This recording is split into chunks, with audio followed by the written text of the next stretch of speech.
Russia wants you to believe that this is a big, scary intercontinental ballistic missile, but it's not. This is the Satan II, and yesterday Putin announced the invincible weapon would be deployed this year, putting every city on Earth in range of Russia's nuclear warheads. He described it as food for thought for anyone who dare threaten Russia.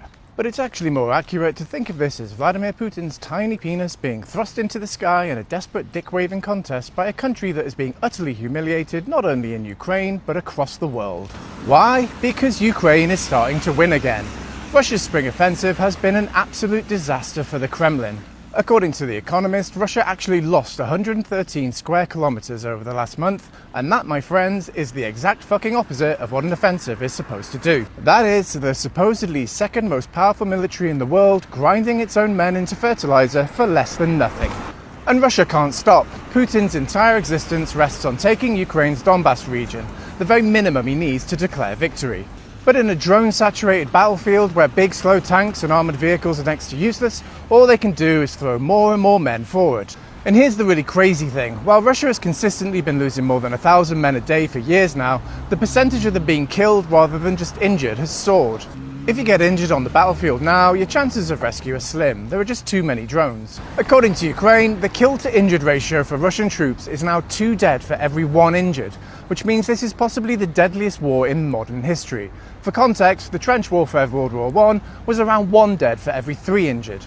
And it just gets worse for Putin. The war has come home to Russia in recent months like at no other point of the war.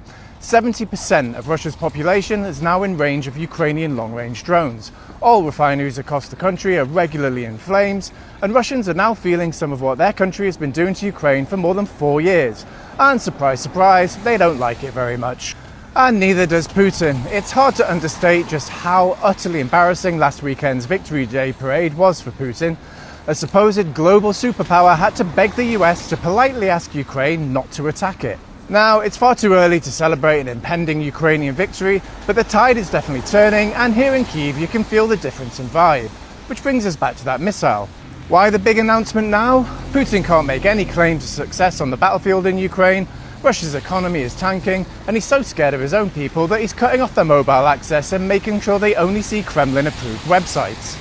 Putin is in trouble and he knows it, but he needs to convince the world that Russia still means business and isn't just a wasteland of alcoholics, crippled war veterans and overpriced cucumbers. So what do when you're a genocidal piece of shit country with nothing to offer the world but death and disinformation? You threaten everyone with a big shiny missile.